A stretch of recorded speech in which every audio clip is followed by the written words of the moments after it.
there are times it's not very easy to balance that role. As you pursue, profit, there are times you are always in conflict about moral values and so on. So it's always a tough balance from my experience. To lead something is always, it's always easy to take the responsibility, but the role that you play, the amanah that you have to take, I think it's not very easy to carry.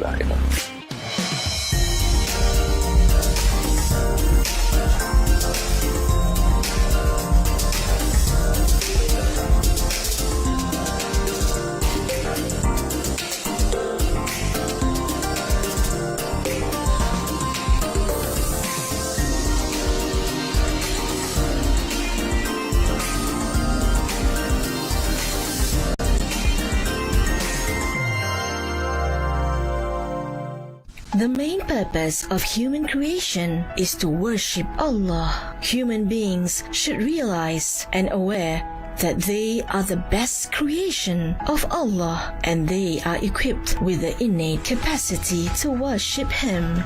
And remember when your Lord said to the angels, I am about to place a vicegerent on the earth. Surah Al-Baqarah, verse 6. Vicegerent of Khalifa also means successor, deputy of stewards. Its most common term refers to the leader of the caliphate. Caliph does not only mean a leader of a community or religion, but it is more accurately about the responsibility to lead oneself, family, and the people around towards success in both life and religion, as exemplified by Prophet Mohamed, who was a great leader for all of humanity throughout time. In line with the role of a caliph, Tan Sri Dato Sri Syed Zainal Abidin, Syed Muhammad Tahir, icon in the automotive industry of this country, has never wavered in his commitment to continue advancing in fulfilling the entrusted responsibilities. The experience of managing large international companies has not made him arrogant and conceited. Instead, it has made him more self-aware and conscious of the demands of being a good leader in ensuring that the responsibilities of the position he holds are carried out to the best. From a character, I think my dad inspired me quite a bit.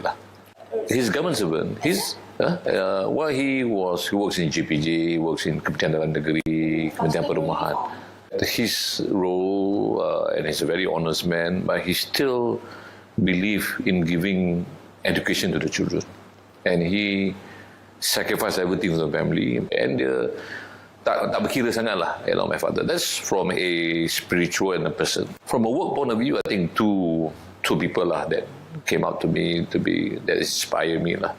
Number one is my previous chairman in Proton, Tan Sri Nazmi. I'm a very talented, young, dynamic entrepreneur, but a very wise person who joki, akhlak dia baik, and style of management very good. I think he motivates you quite a bit. I was lucky to know him for a very long time. So those are the people that I think that, over many years, of course, there are many other people that I read and I interact that also inspire me. But if I were to pick three individuals, these are the people that I will, of course, and as a Muslim, our role model is always Rasulullah Sallallahu Alaihi Wasallam. No matter how far he has walked and succeeded, he has never forgotten his roots. This quality displayed by him should be emulated. Even though he has succeeded as a leader in a large company, he still remembers his responsibilities as a son, husband, and father to his family who have sacrificed a lot for him. Success that I am today, Alhamdulillah, Tuhan bagi peluang, part of it, of course, is a lot of hard work. But I wouldn't be here if these two stakeholders didn't support me. Number one, of course, my parents. I always believe I'm here because both my mom and my dad, ayah, angkat tangan doa untuk kebaikan anak. And I always believe doa mak is very strong. Allah mudah-mudahan Allah maghfur dan bagi saya kebanyakan kejayaan. So that's very important. I always remember. I make it a point to say thank you and always remember because at least dia orang masih hidup. But of course, the support system of my wife and my children is very important. Kalau if I have a wife that's not understanding, to get where I am today, there are a lot of sacrifices that I had to make lah. The sacrifice is basically time lah, masa kan, kita tak ada masa. It's very focused and I'm a workaholic lah kalau orang kira kan. So I spend a lot of time at work and there are times when I spend to take care of the children in the house. Basically the responsibility, my wife took that role lah. So for sure I wouldn't be here if I didn't get her support lah. Whether she's happy or not happy, I think she has also accepted the fact that I am busy with work, so we complement one another. But again, my success, I always remember, it's not about me. I think it's about have a very good support system. You must never forget who put you where you are here today. Your family and your parents.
Al-Amanah, trustworthiness, and Al-Mas'uliyah, responsibility, are obligatory for every Muslim.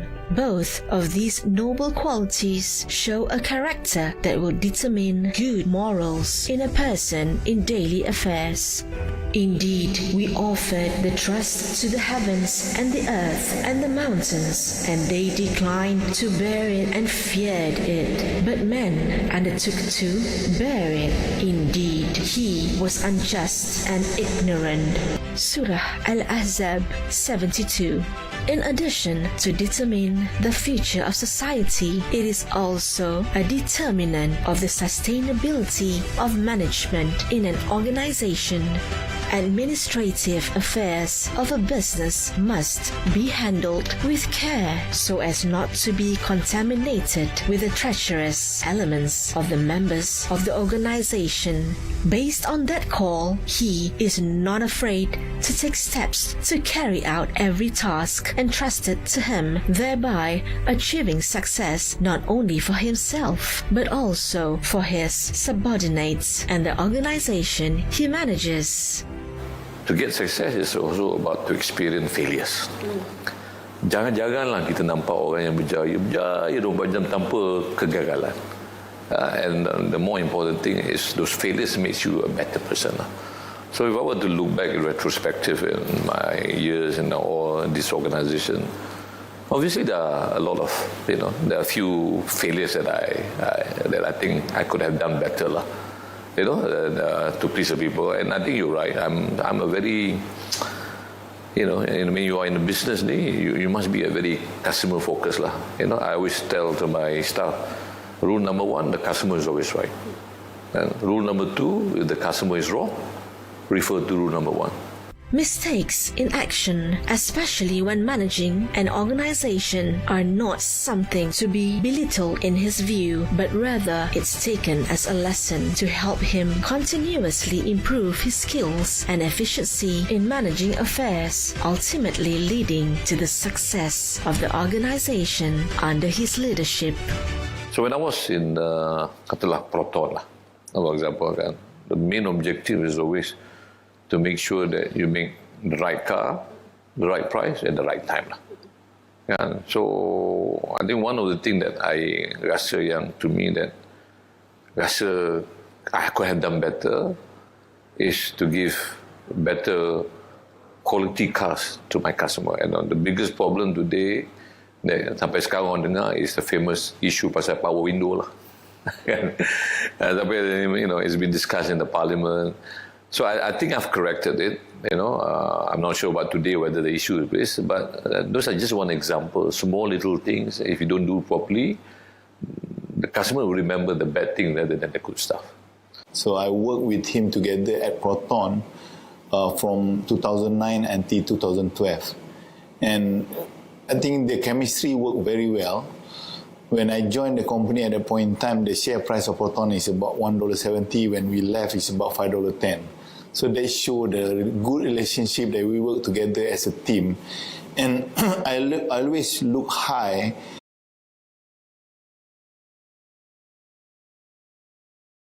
Somewhat in my role, for example, for you guys, you always want quote, soundbite, comments on on the business matter. So it's very easy because you give him the information, he can give the decision fast. So it's very important for someone in my role. Despite having built a name in the corporate sector and being honored with various achievements both domestically and internationally, there is also an indescribable feeling, especially when considering the sacrifices he had to make, leaving his family behind for the sake of a dream, responsibility, and comfortable life that he has today. Number one, of course, my family is one. If I had to turn back, I wish I had spent a bit more time with my family, particularly my sons. So that part of the life when they were growing up, I miss quite a bit because they were overseas. I was busy, but thankfully my wife yang asyik pergi melawat je lah. So I miss out, I was always trying to busy to being their father, but I forgot to be their friend. Because today anak kita perlu kawan, bukan semua bapa. Bapa, of course, they need the father, but they need also a friend. And I'm trying to make up for those lost time. So if I had a chance, I would have do things differently. Behind every success, there are certainly sacrifices that has to be made. The same applies to Tan Sri Dato Sri Syed Zainal Abidin, who known as an influential and successful individual in everything he endeavors. However, he is very fortunate because he has an excellent support system from his family, especially from his wife, who are so understanding of his career journey as a responsible leader in every organization he leads. People always say, how do you support him? How did you help? Actually, he is gifted to me. He's gifted. So we are here just to kind of manage to get, the little things out of his way so that he can go forward. When he was with Proton, he was so busy. If you look at the calendar, he's got calendar all lined up until for the whole year. So I would have to call the office to say, Farah, ada tak slot to have tazkirah at home? Even for the children punya sports day lah, apa-apa lah, I would have to become the father and the mother. So, and that was good because he didn't have to worry about the house. He didn't have to worry about, lampu tak ada ni, kena tukar. I would look after the lampu all the way to the children's school, all the way to the medical, everything. But I love the way I get the reward back because when I do that for him, then he does his work well.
His busy schedule in managing his career may have hindered him from being with his family all the time, especially as his children were growing up. However, all his efforts serve as a good example for his children, who admire their father's achievements and are inspired by him to follow in his footsteps. My father now, he's at an age where I think he's tired, but he doesn't say he's tired. So I try to support him. Doesn't have to be morally, however way I can lah. Yeah. So I definitely have two idols lah. Female idol and a male idol. So female being my mother and my male being my father lah. I think the good part is macam with me he can negotiate. But the father, no negotiation. If it doesn't make sense. Yeah. So macam he wanted a bike, he wanted a bicycle. And the father said, okay, you come up with a presentation for me. The reason, where you're getting the money from, why, when, and all that. You know the 4W lah kan? Dia macam buat crowdfunding, tetapi crowdfunding nak beli basikal. I want fund to buy this bicycle. Why? What is the value proposition for me as an investor? Give me resolution what you're going to do. If you get this, what you going to do for me? So ini pun tulis lah. Tapi deep down, I think masa tu tak perasan lah. But then now I know he did all that not because he wanted to, because maybe he got a kick out of it lah. Mungkin dia nak rasa tunjuk usaha lah. Even though he could buy the bike for me without asking, but sometimes it's the effort you put into something lah. Although he is highly regarded and seen as an entity with an elegant and far-sighted nature, on the contrary, he is a man who is simple and very approachable. The proof lies in the fact that he always seeks time with his family, engages with employees and the community, extending a helping hand to anyone in need. The renown he possesses is not limited to the corporate field, as he also dedicated themselves to humanitarian work through the establishment of the Ground Zero Foundation. He also served as the chairman of the Mawib Education Committee and as a member of the Federal Territory Islamic Religious Council, showing a deep concern for the education of the nation's children, especially in matters related to religion. It is not surprising that in the past year, in 2022, he was chosen as the recipient of the Anugerah Perdana Maulidul Rasul 1444 Hijrah. Daddy, I think he has a very, maybe people would say like a stoic exterior. But I think once you get to know him, he warms up to you. He's actually very funny. He's actually very loving. And yeah, that's what I can say about him. For me, I would say, if you don't mind me going first. Okay. Go ahead. For me, it was like, when we had the last flooding that we had, and everybody went down to the ground to help and all that. And for a person like Tan Sri, dirtying his hands, going down to the ground and helping everyone, it was something so humbling to see, even till today for us. He doesn't see status, he doesn't see who you are, but if you need help, he's there any point of time, as much as he can help. We went to visit a kampung, what they call it, Dusunio. It's further up and at the riverbank of Kelantan. So from there we see that house, there are about 30 houses totally out, totally flat. No house, no nothing. From there, the Ground Zero birth. So, and after a few discussion and finally, we look forward how we're going to support. So from there, Tan Sri came up with an idea. Because as you know, Tan Sri is orang yang, what they call it, a zuhud person, asceticism, yeah. And he is also what they call is orang yang pemurah. Then after that, we form a committee. We built a house for 30 units in Kuala Krai.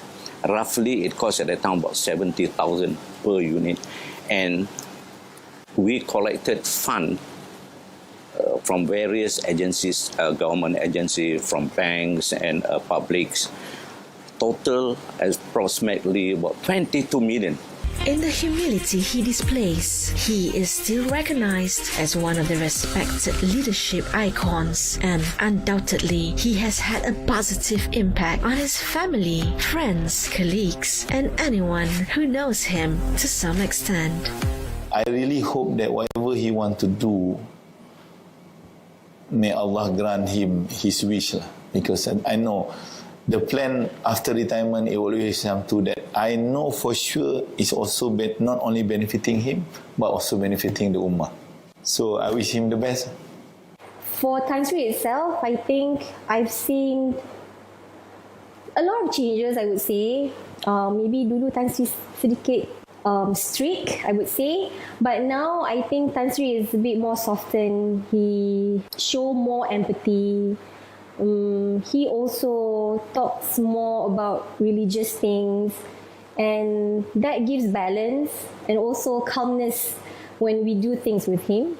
I hope he would bring that approach towards whatever that he will be doing in the future, inshallah. So I think my wish for him is sihat so that he can continue to do his dakwah work, his to the society, because he loves it. It keeps the guy going. He loves doing all this. Ada je lah benda nak buat malam, tak ada je dia fikir apa nak buat besok. Some good things, you know. I could have done more to the people that I work with lah, you know. Daripada dulu first time when Petuna, Proton, Pro2, I could not say about in terms of business, you know, profit, but I could have been a better leader by giving them better careers and better benefits lah. But sometimes it's not money, you know. I believe I should have exposed them to better things, to be a better human being both dalam segi dunia dan akhirat. Dunia boleh menjawab, tapi yang saya tengok ni banyak benda yang akhirat yang saya belum, I should have done better lah. Maknanya bagi mereka pendedahan dari segi agama, bagi kursus-kursus semayang, dan dia mungkin, you know, ada pendedahan. Because at the end of the day, to me lah, my measurement is always, you want your staff who's successful, but also have to be a good Muslim lah, you know. Lebih 12 tahun saya mengenali beliau, yang mana asalnya masa saya khidmat kat sini tu, saya just nampak-nampak je kelibat dia dan tahu beliau sebagai CEO dia kat Proton kan. Tapi bila dia berjemaah di Masjid Afalah dan saya berkenalan dengan isteri beliau, isteri beliau juga sebagai jemaah muslimat di Masjid Afalah ni, jadi semakin lama semakin baik, semakin rapat. Dan bila berlaku pertukaran nazir, kita nampak bakat apa tu kan, orang semua dah kenal dah dengan Tan Sri ni, tapi bila untuk menjadi nazir Masjid Afalah, nampaknya lebih sangat-sangat sesuai lah beliau memegang jawatan nazir itu. Sebab dengan yalah, dia seorang yang memang dikenali di luar dengan dia punya personality dia yang sangat hebat kan. Dan bila kita tengok dia ulang-alik ke masjid, dan nampaknya dia berminat untuk mengimarahkan masjid. Dan kami libatkan juga dalam program-program, beberapa program kita minta dana daripada Proton dan sebagainya. Dan beliau sangat memberi kerjasama. Dan daripada situ makin lama kita makin rapat. Dan akhirnya bila berlaku pertukaran nazir tu, kita memang setuju untuk beliau menerajui Masjid Afalah sebagai nazir yang baru pada, maksud dia yang kalau tak silap saya, nazir keempat dah masa tu. Itu mungkin masa dulu kita lah kerja kan, kita pun taklah kuat sangat agama kan, zaman-zaman jahiliah dulu kan. But now that I understand more about the religion, I wish I could have done things better lah. I could have been a better Muslim leader to them, you know, give them a bit more exposure. But it's never too late. So now I'm trying to do what I can lah, you know, to the people that I work with, you know, marah-marah, but kita kena ada juga talbiah lah. Kita reminders what to do as a Muslim, you know. That's how we should do our dakwah lah. Kita je buat kerja-kerja, tak fikir, tak langsung pesan orang pasal solat, pasal jadi macam kita tak menjalankan tugas kita sebagai pemimpin kan. At the end of the day, what you want to be remembered? You want to be remembered as a strong leader in business, but you also have to be remembered as a fair leader from a Muslim perspective.